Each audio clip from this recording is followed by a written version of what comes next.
you're a brother or whether you're a mother, you're staying alive, staying alive. Feel the city breaking and everybody shaking and we're staying alive. All right, guys, this is Staying Alive, the podcast, and I'm Louie J, and it's a great day. I mean, great day despite all of the challenges we're going through right now.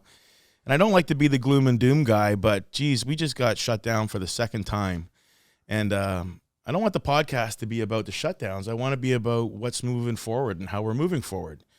And to that point, I got a friend and a special guest on here. I'm really honored and truly privileged because, you know, of all the things that he could be doing today, he's spending a little time with us and willingly, I hope. It wasn't a drag or a kick. And here's the thing: I won't even have to introduce him. If I just let him speak for a minute, then I know that the audience is going to know exactly who's on the podcast with me today.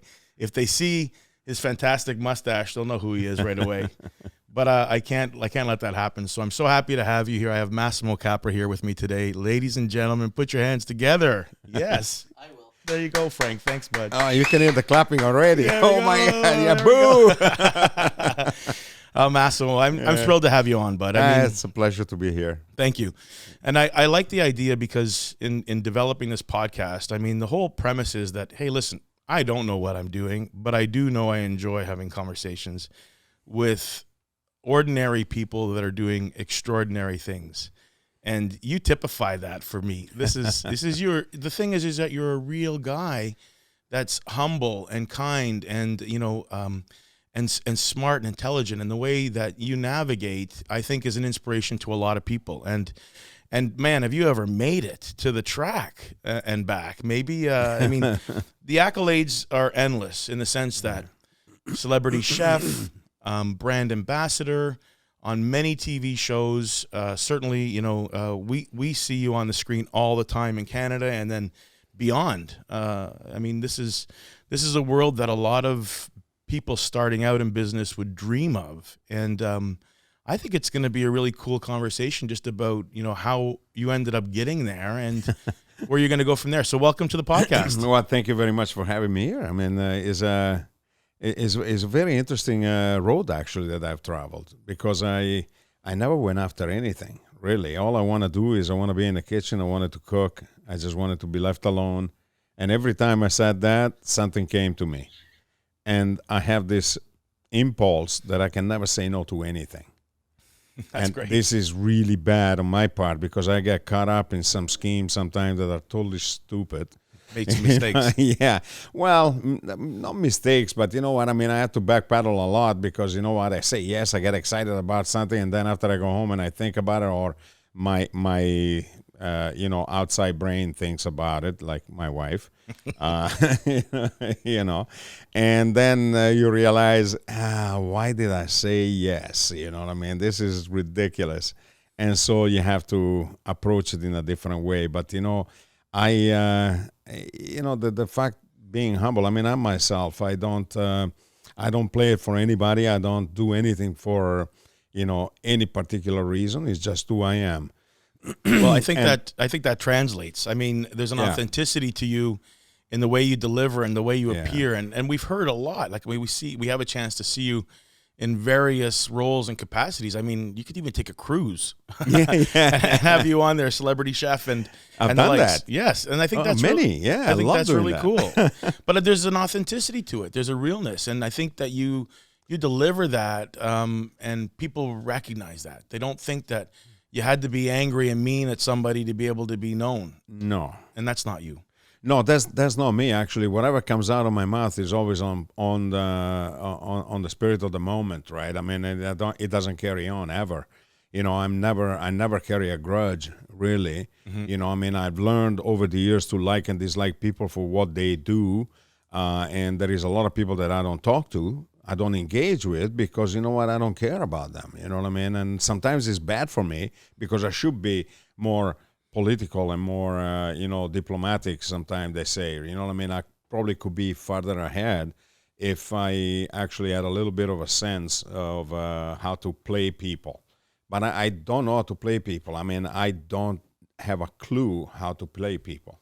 I just see what I get, and I give what I can, and that's about all there is to it. You know, I mean, the same thing with cooks and all that. When I hire my staff in the kitchen, I mean, right now I haven't been doing that. My chef at the restaurant, Capra's Kitchen, is dealing with all of that. But I always surrounded myself with people that were really, I always tried to surround myself with people that were better than me. And I had no problem with that. Oh, yeah, you want to show off? By all means, go ahead. I don't need to show off to anybody.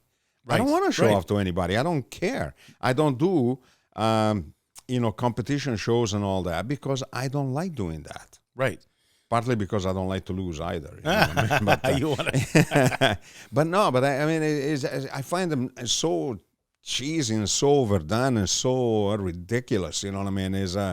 There is always a motive behind it. In the other end, so I really don't like doing that. No, I think we can see that. I think there's appreciation for the fact that you're taking it as it comes, and although it in a lot of respects, people are calculating their next moves and trying to find where they're moving forward with. Yeah, and in a small part, I'm doing that too. But you know what? That never involves other people. That's always stuff that I do on my own, and I try to work around what other people, think and do. You know what I mean? I try to take advantage of things as much as I can. Otherwise, I wouldn't be anywhere. But everything that I've done is because it came to me. I never went searching for it. Wow. You know, I mean, I never went searching for it. That's the key difference between me and most of other people, and especially young guys in my business. You know, their goal is not to learn how to cook, but is to be on TV. Right. Because when they are on TV, automatically people start loving them, whether they can cook or not. And it's amazing what I see. People that can't cook, and people praise them like they are superstars. You know what I mean? I don't have to be part of that. But they haven't got the chops. I never look for that. Yeah. You know what I mean? I think if we rewind to podcast episode 1, you'll hear this story. There's a lot of similarities in the way that so? I've approached life and the business, and I have a true respect, and I honor that because calculated moves often take away the authenticity and the realness of where you are. And I think, quite honestly, people are attracted to being real and to being humble and to recognize that there's a lot of great around us, and it doesn't just have to be me. It doesn't have to be you. It doesn't have to be him. And so, I think that your work speaks for itself. I mean, well, as a point of pride, I mean, I came to Canada in 1982. I've been here for 38 years. I was here by the grace of my mother's first cousin that disappeared from Italy back in the late 50s and started a career in hospitality. Worked through, his name was Antonio Balestrieri, and he owned a restaurant called Archer's and Bumpkins in downtown Toronto back in the 70s and 80s. So I'm here because I was at a funeral. One of my aunts died, and I'm a very young guy of very old family. Okay, so I was a mistake. After me, they ended up buying a TV. So anyway, my aunt, 1979, she passed away. She had ovarian cancer, I believe, or cervical cancer, something like that. And back in those days, I mean, you were just as good as cooked. Right. So she passed away. So I am working in a resort. And they sent me the message that my aunt died, so they gave me a couple of days off. I fly down. I take the train over home for the funeral. And we are at the funeral, and everyone is not interested in the body or the person that passed away, but they're all interested in this guy that, oh, my God, he's here too. So is my cousin from Canada. Everybody's my cousin from Canada. He came, but no, well, he happened to be in Italy. For a vacation. So they introduced me to him, and he says, well, what are you going to do? So after, what are you going to do with your life, right? I mean, you just finished cooking school, you're working in hotels, you're doing all of the right stuff, but I mean, what are you going to do? You're going to stay in Italy? And Italy, you remember, Italy was a mess. I mean, much more so than now. I see. There were bomb flyings and of course. Other things happening in those days.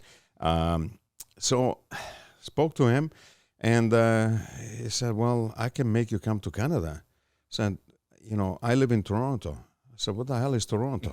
At that time. I said, in Canada, what the hell is Toronto? You know what I mean? I said, but you don't know Canada? I said, yeah, I know Montreal, Ottawa, Vancouver, Calgary, because the cows, the animals, because all of our farmers go to Canada to pick up the semen for, the animals. So, it's a true thing. You know what I mean? Wow. Plus, we had a farmer in my town that moved to Montreal and started a veal farm and all that. So, I knew all of those places and the TV shows. The Beachcombers and a couple of other things, yeah. Relic and Bruno. Yeah, exactly. Bruno Gerussi, yeah. That's right. So he said to me, well, look, you just, I was about to go in the Army for my Army service for 1 year. So he says, okay, go in the Army, when you come out, you're going to have the papers to come to Canada. I'm going to do all of the work for you. We're going to come over. You're going to work in my restaurant. Came over, worked in his restaurant for 7 years. He was just in the phase of retirement. And so I saw the place wasn't going anywhere. And I was kind of, 22-year-old. So, I got to do something. You know what I mean? You ready for the next move? Yeah, and I was excited because that brought me to Canada. Learning English was my main goal. Seeing a new place in the world. Mm-hmm. Because, back in the 70s, travel was just for rich people and really wealthy people and workers in the industry of, restaurants and my business, hospitality. Yes. So I said, Jesus, this is a beautiful occasion here for me. And at school they told me you will never learn to speak English. So I said, well, that's a challenge. That's going to be a hard time. So I came over and I spoke my little French and, started working. But I worked for him for 6 years. And then finally I met a gentleman, one of the waiters that was working in our restaurant at Archer's, went to work for lunch at a place called Prego della Piazza. Okay. Prego della Piazza was a small restaurant back then, but it was in the right location. It was in Yorkville. Michael Carlavale was the craziest, smartest individual that you'll ever meet. Sharp as a tack and totally extravagant. What do you call it? It was just nuts, basically. At that time, I think Yorkville, it was enjoying a very specific definition of what kind of place it was. That's right. So it was all about the arts. It was a big supporter of the Canadian Ballet Company, the ballet company. Every artist in Toronto would come over and talk to him. Great friend of I forgot his name now, but he was a great friend of all of the superstars of that time in Toronto. Everybody was always in our place. Of course. And I went in and it was a great story because this is an empty restaurant. I'm going in for an interview and I'm watching the owner, which is the cook and the waiter at that time, with one bartender. And there is a table of 10 or 15 people. And they sit down and they're given the drink order, and he makes them the drinks and he brings it over, and then he starts taking the order for the food. And the one starts, I want a Caesar salad, but I want no garlic in it and no anchovies. And then the other one, I want a Caesar salad with no Parmigiano. I want a Caesar salad with extra cheese. I want a Caesar salad with a piece of chicken on it. I want a Caesar salad with shrimp on it. And he went around the whole table, and then he picked up all the menus, and he says, please, the drinks are on me, but please leave, go get your lunch somewhere else. And that to me was like, okay, this is a thinker. I like that attitude because, if you want to get the best out of a restaurant, you don't go in with a lot of requests. Right. Just do what they have on the menu, and that's always the best bet. And I know that things have changed a lot now with all the multitudes of the stupid diets and everything else, because they are really ignorant diets. Most of them, they drive me insane, and everyone is sick with something and everything else. But nobody's dead really. I would like to see some cleaning of the house here. Some of these people, they're driving everybody crazy. Right. They're making our lives difficult, and they're making their own lives difficult by making our life impossible to serve a proper food, a proper meal. Right. You In know, that I mean, case, it drives me is a complete nonsense to me. You know what I mean? Most of the stuff. I can't even imagine how a chef would deal with the fact that they've taken so much time to perfect Yeah. the flavor, the taste, the nodes, just the right balance. And this is how I want you to enjoy it. And then they come back with, I'd like everything but the salad. I know. I'll take the sauce on the side. Yeah. Well, when I make tortellini at home with my wife with a proper filling and everything else, and it's just like if you were eating them in Cremona or in Bologna or whatever, and then people say, I like the tortellini from Olivieri. So, you are a freaking idiot. You know, I mean, I'm going to smack you one. They get upset You when know. I put cheese on terrible. my pescatore. They get really upset. I totally appreciate that. I know I'm killing it. I know. No, you're not killing it. You know what? I mean, there is a lot of different schools of thought. Because Italians, we are 57 million Italians. There are 80 million opinions. That's great. So, and I'm in touch with my Italian friends in Italy. I have colleagues that we still speak to, and we get together when I go to Italy. And the Italian food that you see here is not Italian food. It's always Canadian food. Okay? The food that I make is Italian, but it's Canadianized. Because if I make Italian food, nobody will like it. They all come back from Italy. They say, oh, I had this and I had that. And then most of the time they speak of, they speak of a pappardelle with tomato sauce or some kind of ragu or whatever. Or they speak of veal parmigiano, which they only make in restaurants in Italy that are for tourists. Okay. So tourists, when they go to Italy, they tend to eat tourist food. No matter what. I taken groups to Italy, and it is very difficult because what they're looking for the Starbucks, they're looking for the things that they know. They want Caesar salad. If you go to Rome now, a lot of restaurants have Caesar salad, and that doesn't exist in Italy. Unheard of. Yeah, who would put mayonnaise on a salad? I get it. You nuts? I get it. And these You know are what challenges. I mean? I don't want to put Caesar salad on my menu, and yet it's one of my best sellers. I imagine. You know, I mean, it drives me insane. I cry inside every time somebody orders a Caesar salad. And if they ask for a grilled chicken on top, I mean, that really even kills me even more. My testicles go right up, back up again. You know, it's incredible. I could see it. It just is obscene. You know, I mean, the fact that penne alla vodka is considered an Italian thing, you know what I mean? It just drives me nuts. I wish that there's a chance to really truly enjoy the authenticity of Italian food in Canada, and I think that a lot of places do get close, or at least there's a claim, like you said, Italian food but Canadianized ever so slightly. Yeah, there is, and we all do that. Yes, we all do that. We have to. If we want to stay in business, we have to. So we make a great Caesar salad. It's one of the best Caesar salad you can have. And you know what? Nowadays, praising yourself, it feels a little Trumpian, eh? It's just horrible. It is. I'm not going to do that anymore. I got it. We have our okay Caesar salad. Everybody loves it, but, you know, I mean, we sell a lot of it. Let's keep selling some Caesar salad. I can't even say that. Everybody loves it because that's what he uses all the time. Right. Anyway, let's not turn political. No political today. No, but listen.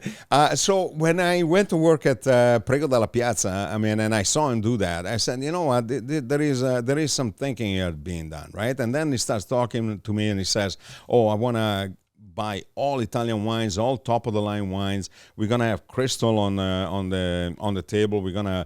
I have this friend that is friends with George Riddell, and he's gonna come up from New York and he's gonna talk to me about his new line of glasses. You know, those are the glasses, you know, the one that are made for each wine. Right. Okay, so we used to buy Riddell glasses by the skidful. You're kidding me. Okay, yeah, and because they were so fragile before they developed the stronger glass and the stronger technique, right?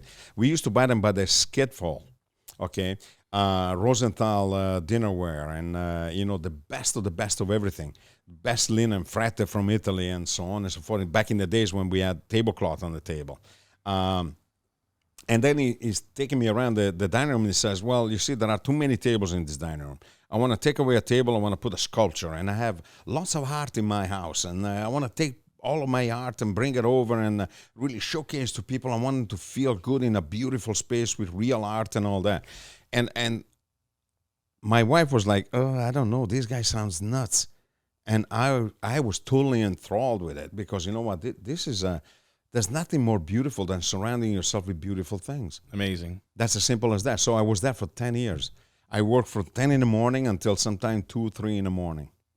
I went home just to sleep, get up, and go back to work. That drive that happens when you're young and you're full of life. I mean, I haven't lost it. I find myself doing things far too long, and for many reasons other than why I should. I really am passionate behind that. I can tell that you're passionate.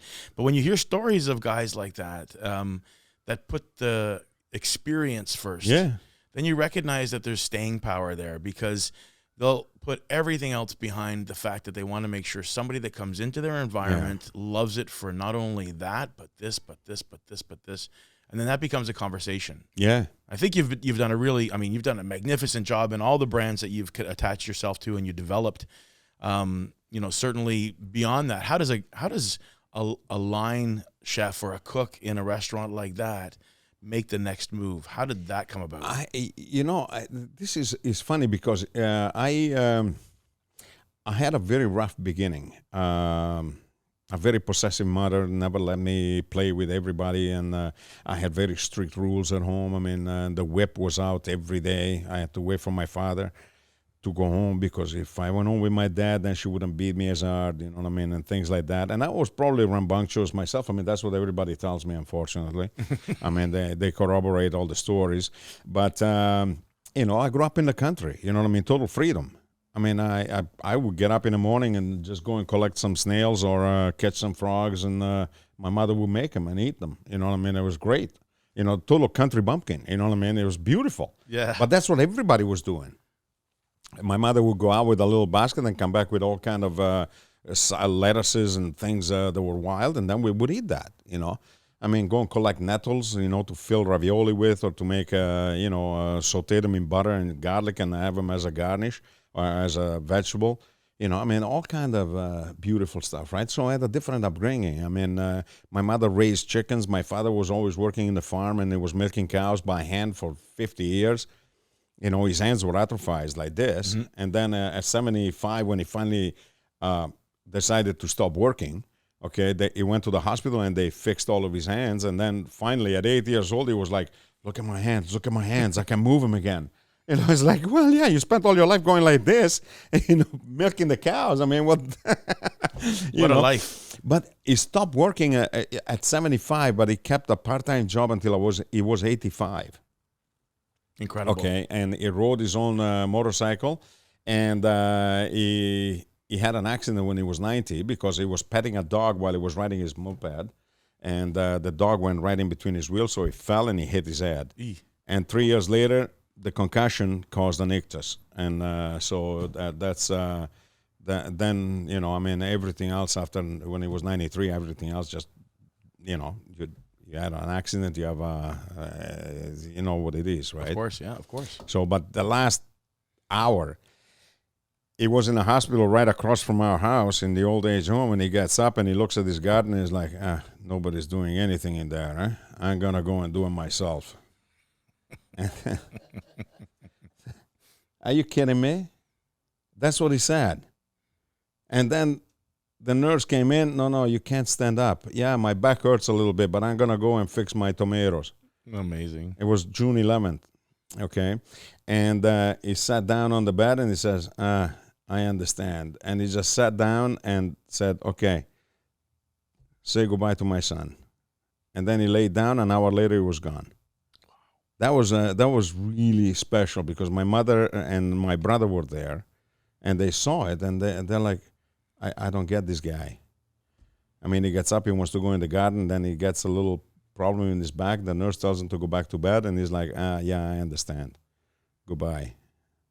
Wow. I mean, in summarizing it, right? I mean, it's quite weird, yeah, and special. It's been said that minutes before, a little time before, and then actually I listened to somebody, a doctor who worked in the ER, and over the time that he spent in trying to resuscitate people and bring them back, and if and ever they were successful, and we don't hear about all the times they're not, and that's what his point was. Out of 5, 4 are not successful, And the ones that are, he said, there's a common story every single time. And I was blown away to hear this, where he said they would wake up, they would come back, and the first thing they would say in their own words, in their own version of this, was, "Why did you bring me back?"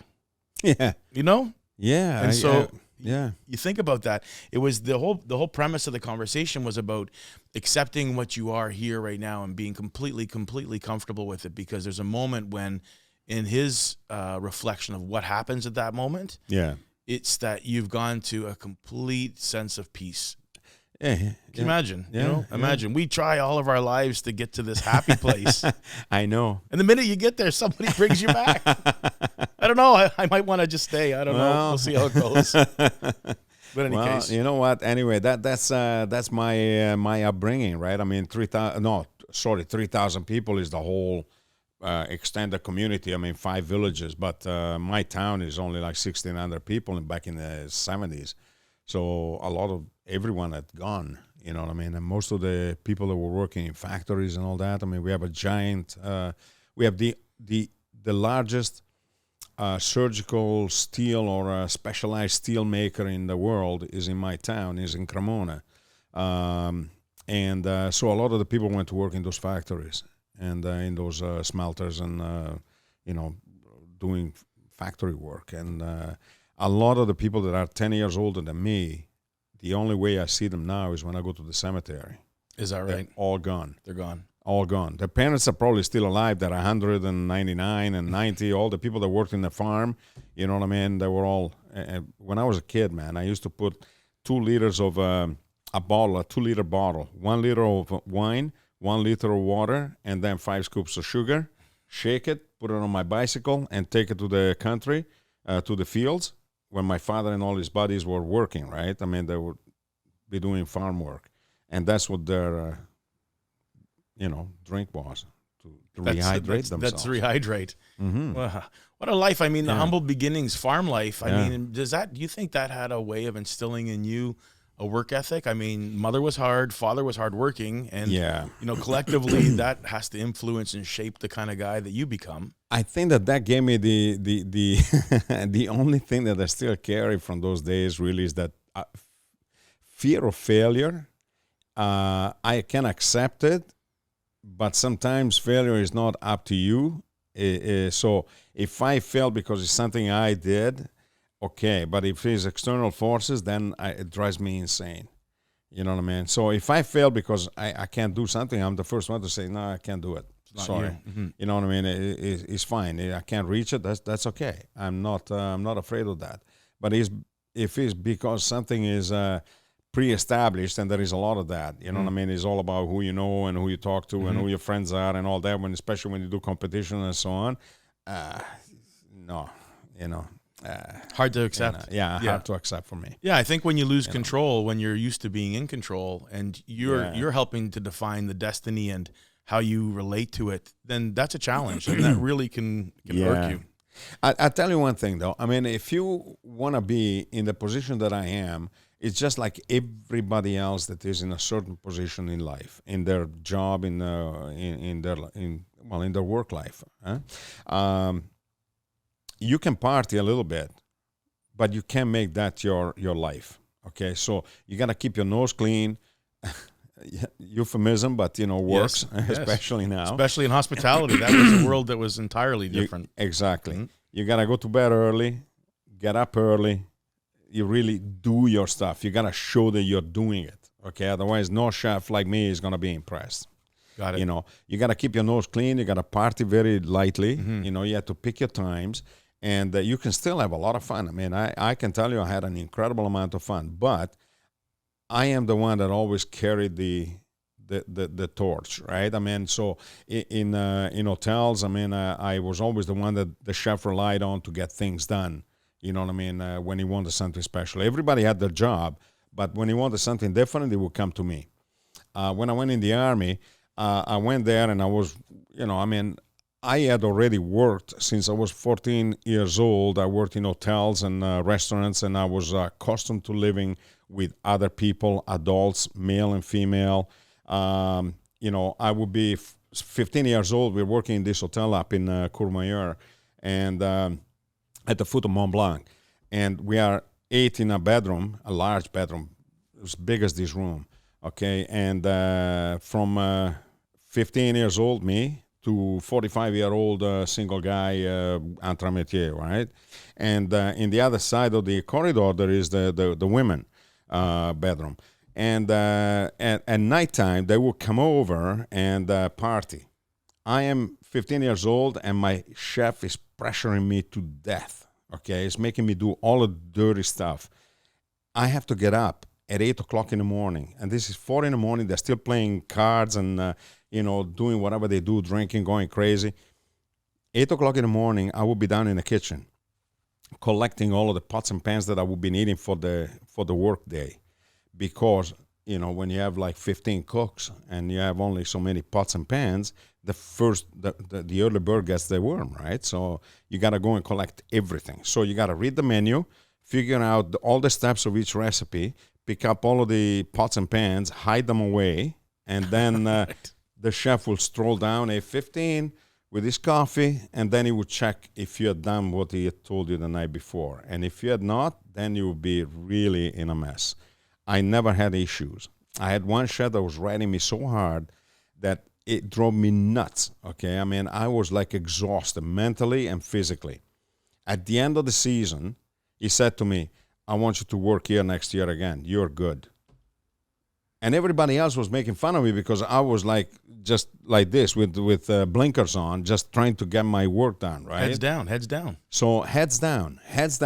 The one thing is I never, to me, everybody that does something good. And I can see it unless it's something that really is unedible. But that's why I don't get upset with you putting cheese on your pasta with fish. Thank you. Because Italy is the only place where they don't do it. And actually, even that is debatable. Is that right? Is absolutely 100% debatable. Going back to that 80 million opinions. Yes. Everything is debatable in Italy. Fair. Yeah, absolutely.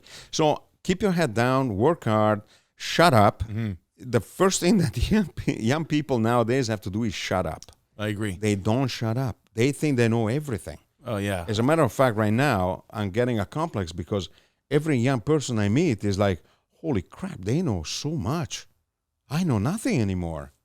Amazing. I don't know. I mean, maybe they're doing something better. I better learn from them. So I'm learning from everyone all the time. That's a great takeaway. I mean, you can learn in so many different ways. And I think anybody listening to the podcast that's, has an inkling of entrepreneurship, they just want to go do their own thing.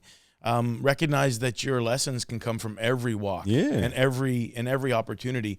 And you talk about being 15 years old and being in an environment that has the gamut from young to old. Yeah. You see all these different personalities and you begin to form opinions. Yeah. And I said on one of the earlier podcasts that if there is anything that I recommend for young people, it's to spend time in multi-generations. Yeah. Spend time at the senior home, talk to them, have them tell them the stories, and then recognize how awkward and uncomfortable that is for a 15-year-old to be around an 80-year-old that's not their grandfather or grandmother. Right. There's different personalities there, but all of a sudden you start to absorb the fact that there's teachings, and you don't know at 15 what's being taught. That's right. And by the time you're 21 and you know everything, and you block out the fact that you could still be learning, you finally get to 30 and you realize, hey, I don't really actually think I know everything. That's right. And then at 40, you know nothing. That's amazing. That's exactly the point, right? I mean, listen, when you grow up in a small village like mine, you are mixed in with young and old and all that. And in Italy, you know how it is, right? We have a piazza, we have a church, 4 bars around it, always full. Always full. And you play cards and you go in. So back in the 70s and 60s especially, there was no restrictions, you know what I mean? I tried my first glass of beer when I was 7 years old, and I spat it out because I couldn't stand the flavor. Right. You know what I mean? So it was not, Italy was like that, right? I mean, you were in a bar to play. There was the young people in one side, the old people in the other, and then the ladies who lunch, drinking their cappuccinos and teas are, all decked out, and they're all talking about their things, and you're listening. You're listening to everybody.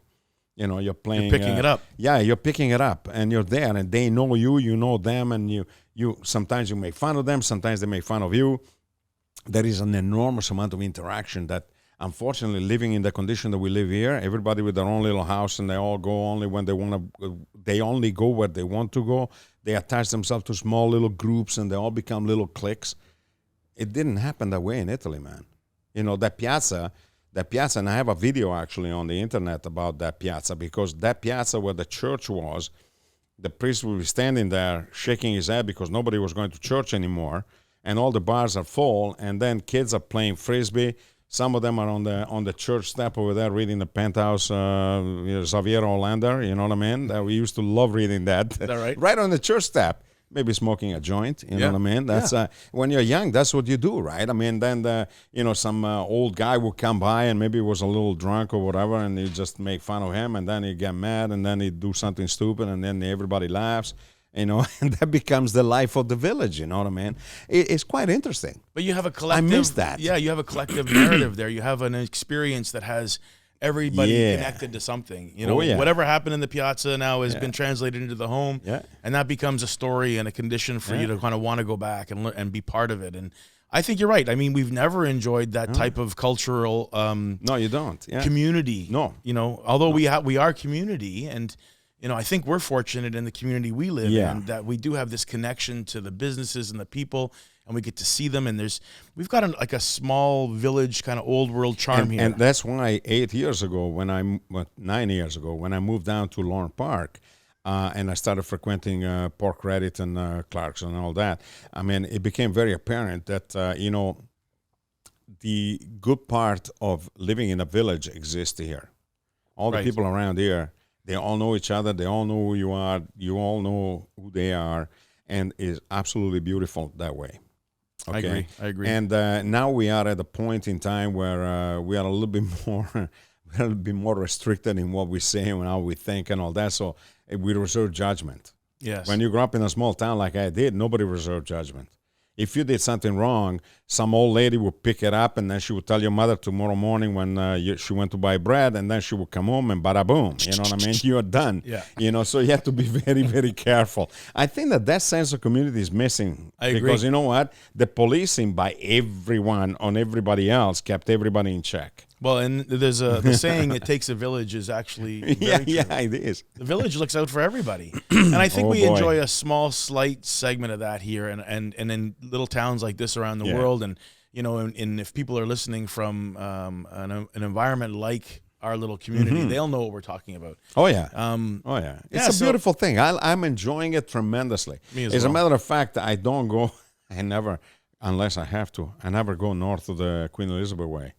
It's there's four blocks for you. I know what you mean. Yeah, you know what I mean? I know exactly it's what like, you mean. oh, geez, I have to go downtown.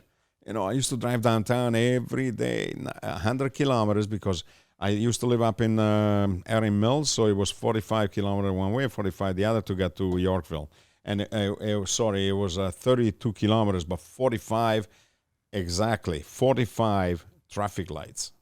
Amazing. That's an enormous amount of time spent at traffic lights. So I know every single street in Toronto, every single bypass and whatever, but the reality is that no turn left, no turn left, no turn left, no turn here, up and down. It's a mess, right? And now they added so many more traffic lights. It drove me nuts.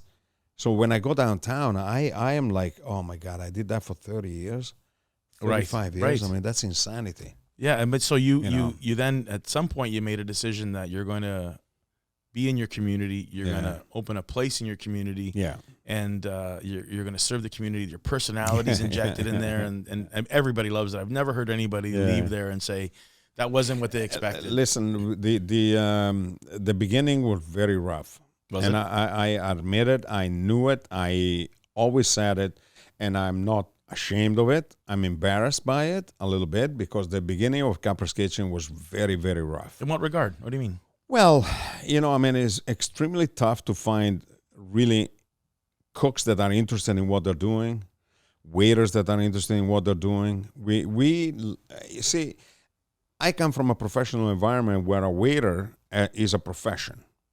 It's not just something that you do part-time and because you want to please somebody and what have you. You know what I mean? Or you want to make money because the tips are great. Okay, that is absolutely that is a byproduct of being a good worker. the tipping and all that. Of course. Okay, and it should be treated like that. Instead, it's treated by a lot of very pretentious and privileged people. They want to make some quick money. They go to work in a restaurant and they just whatever, And some of them, I mean, they're good enough that they are likable. The problem that I find is that when I hear a customer saying, "Oh, I want that waiter to serve me because he's the best," and then I watch him work and he's like lousy, he's only the best because you know what? He knows how to speak to the person. Right. Or because they know him or they have a connection. Right. And that is an absolute no-no for me. You know what I mean? And because I'm so frank all the time, I can't hide it. You're letting them know. I can't hide it. So in the beginning, we had to hire everybody that came along, and some of them were really, really bad. Some of the cooks were incredibly bad. Oh, no. It took me about a year to get the kitchen running in the right way and the dining room to run in the right way. Then I had some issues with management and all that. We straightened that all out. Now it's a machine, and I'm very proud of it. Everybody that works there actually like what they're doing, and they're doing it the right way, and it's a continuous training.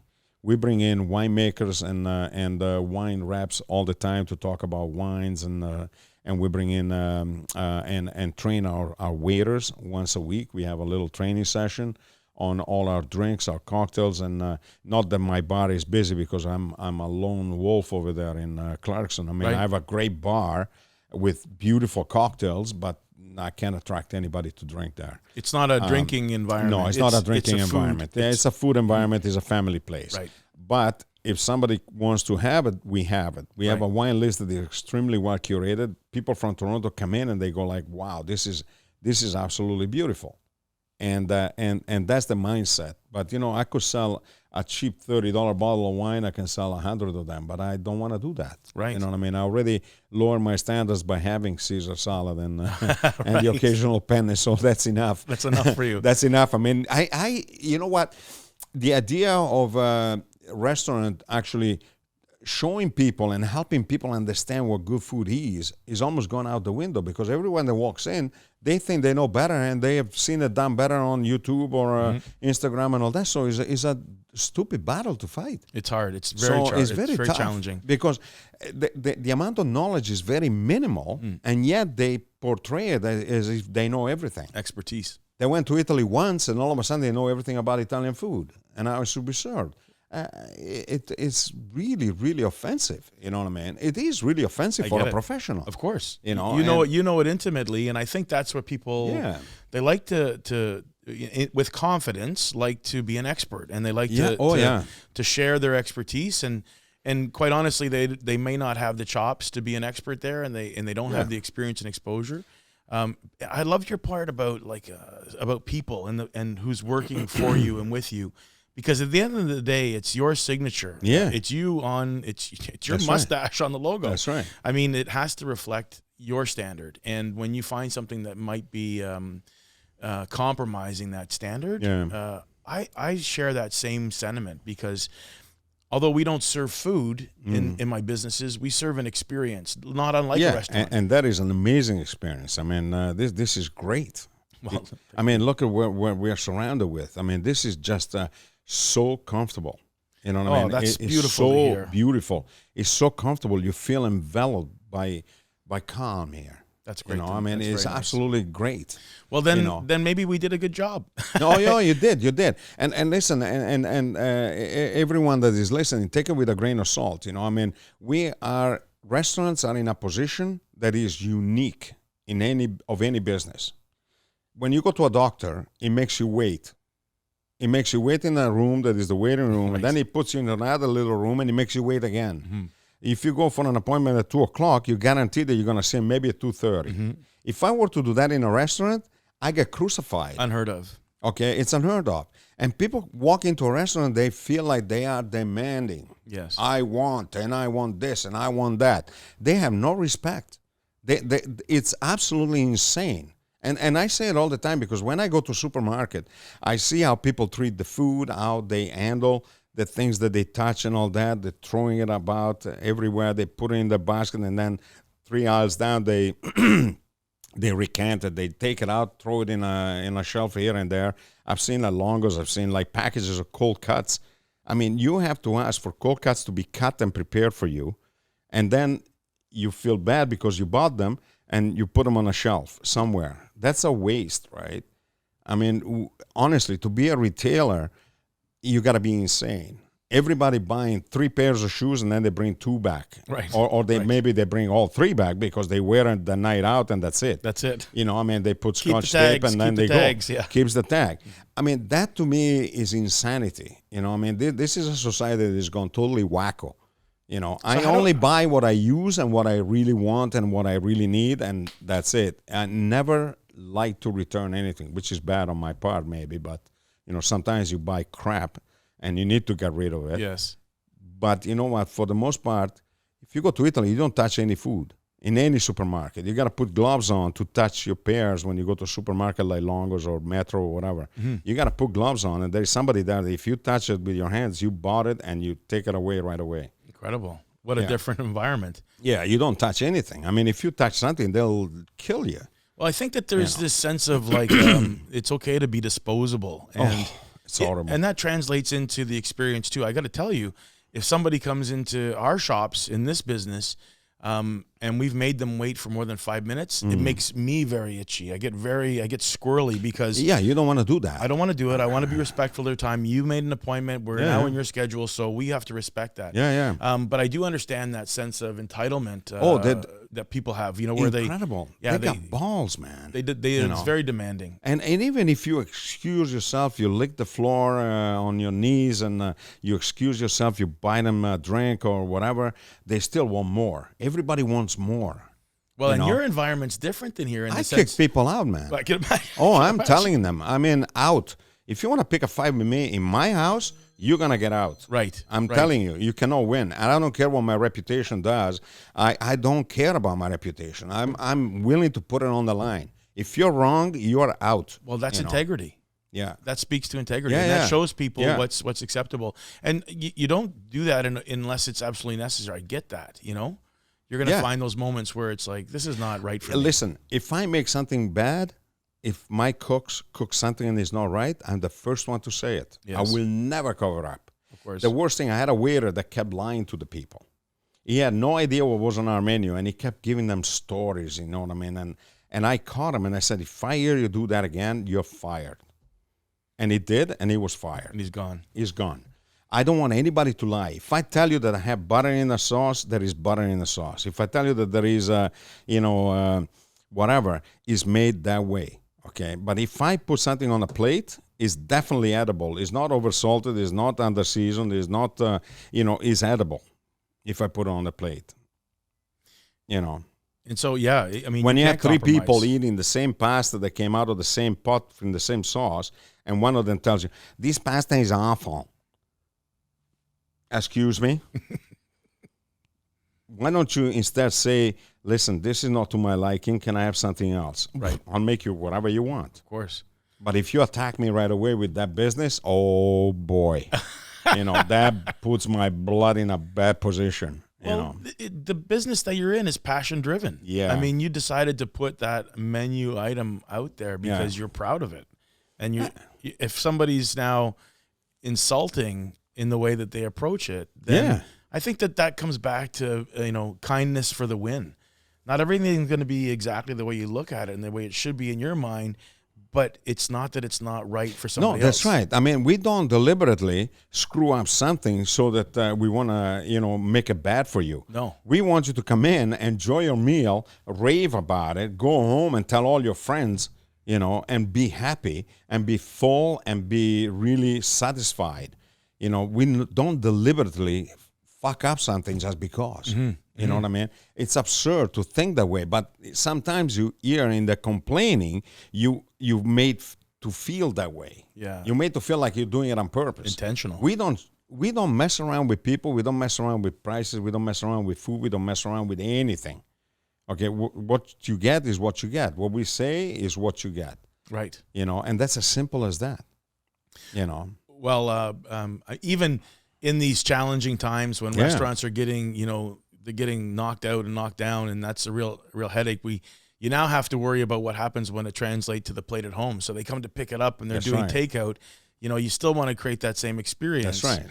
And not everybody's doing a great job of that. I mean, how challenging has that been for you? You know what? Takeout food is very challenging.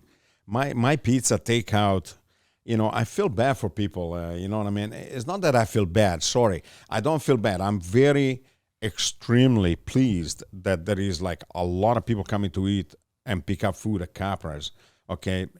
But it's not my preferred way of doing it. I would love to be open and serve pizza fresh. Right, so my recommendation is, you know, the fixation that we have here to have the pizza cut in slices. Yes. As if everybody at home is got their hands tied behind their back and they don't have a knife. So if they want to pick up Capra's Kitchen's pizza and not cut it, then they just throw it in the oven for like 3 minutes. Okay, it would turn out to be a perfect pizza again. Great. Because whenever you put something hot in a cardboard box, it gets soggy. There is no escape from it. If I make a pasta and I travel it, would they do that in Italy? They'll look at you like you got 3 heads. I mean, in Italy, It's meant man, for right now. Oh, boy. You wait. Boom. Oh, I'll tell you a funny story. So my brother is a police officer, was a police officer, passed away. Was a police officer stationed in Genova, the city, right? city. And he lived in Voltri, just outside the city. So there are, you know, Genova is on a mountain, is on a hill side, right? So there is roads all going east and west and some little street that go up and down. Every day from his station, they would hear the ambulance siren. Every day, you know, it was like always at 10 to 12, the siren would go off and boom. So they investigated that after I don't know how many months or whatever. So it turns out that the ambulance driver was signaling his wife that he would be home in 10 minutes so that she could throw the pasta in and in 10 minutes it would be ready. So when he got home, he would have the pasta ready. That is how fanatical some Italians are about their food. I love it. Okay? Yeah, I love it. You don't eat pasta overcooked, and you eat it as soon as it's ready. You don't let it sit around waiting. Are you nuts? Not You know, so you ask me about takeout, it's like, oh, God. It must. I have to do it.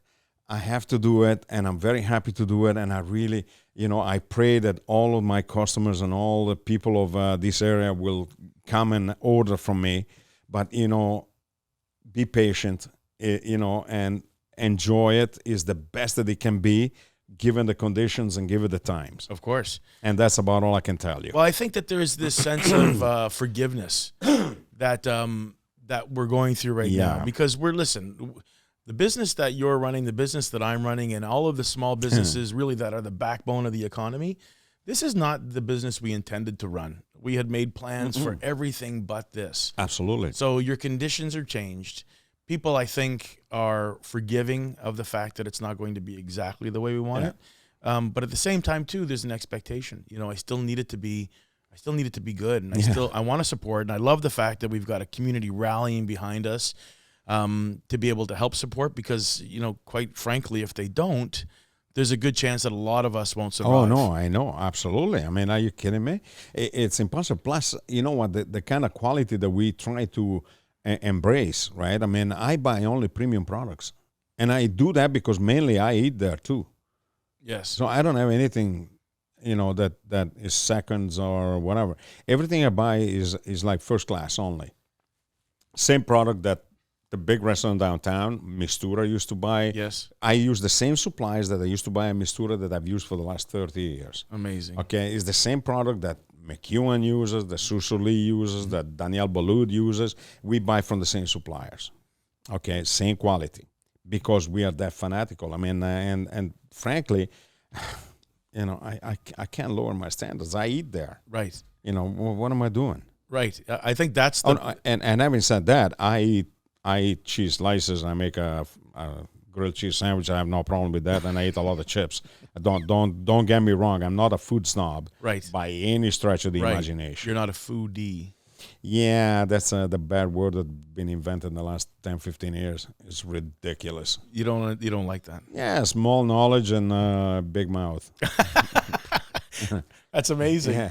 I love that definition. That's perfect.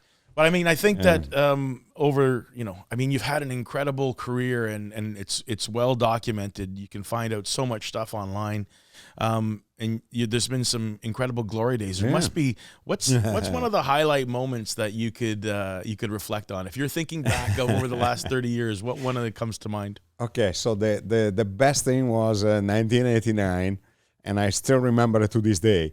I am a cook. I'm making I'm making $120 a day, and back then I was just starting out at Prego della Piazza, and because of all the crowd there, I mean, they were all, in the film industry, in the music industry. I mean, I met everybody, kid you not. I mean, I believe it. I met everybody, and people have been in my kitchen cooking with me, big actors and politicians and so on. Everyone. It was like a family there. Nobody was treated like a client or a guest or a customer. We were all family. Anyway, this guy comes up to me and says, I ran an advertisement company, and I'm looking for a chef to do an infomercial. And I'm making $120 a day. Okay, 140 maybe. He says, why don't you come into my office tomorrow morning, 9 o'clock, and we discuss the thing. Okay, I go to the office, and he says, well, this is an infomercial for a big company, and you have to promote some pots and pans, and we need a chef to work with Jonathan Welsh, the actor, really a nice guy. Oh, yeah, okay. Yeah, it was amazing. And basically, you're going to do the cooking. He's going to talk about the pots and pans. You're going to explain how the pots and pans are good for the food you're making. And I said, okay, yeah, no problem. I'm going to ask for a day off and whatever. Oh, we're going to film all in one day. Okay. So listen, you're not getting residuals or anything. You're just going to get a straight pay. And then I said, okay, fine. I mean, I thought maybe a couple of $100 or whatever, right? I mean, I was happy back in then. He says, well, it's a $5,000 for the day. I almost fell off the chair. I guess so. $5,000 for the day. I mean, are you nuts? That's like how many? 1, 2, 3, 4, 5, 6, 7, 7 mortgage payments. I mean, I was living on fumes. You know what I mean? I was really strapped. 2 kids, my wife at home, you know what I mean, taking care of them, and with a back problem, and she was pregnant back then in 1989. She was pregnant with Daniel, and oh my God, that was like I think I flew from Don Mills all the way to Prego della Piazza. I flew. I didn't even drive or anything. Right. I flew. I was like, woo! That was, and then you know what? I did that infomercial. It was tremendous. In a sense that, we started filming at 6:30 in the morning. We finished at 4 o'clock in the morning the next day. And the director was pregnant. And she left the set and she went to deliver the baby. Oh, my gosh. And I still know them. I still communicate with them on occasion. That was the highlight. Because after that, everything was like, oh, yeah, I saw you in that infomercial with that. Can you come and do a recipe on TV? And back then, you remember how many TV stations at the 1 hour at midday? Right. There was recipes. I happened to be on Davenport and Yorkville. There were all the studios around us. So it was just a matter of bring the cart over, do the recipe, and go. Amazing. Yeah. And everything else just happened. You know what I mean? I did all of the TV shows. In the 90s, I was always on TV doing the 1 hour little recipe of the day. Amazing. It was just ridiculous. Yeah. Well, go ahead. Sorry. But no. Yeah. As a point, I worked at Archer's for 7 years. Sorry. It's okay. Archer's for 7 years. Prego della Piazza for 10 years. And Mistura for 20 years. There it is. There it is.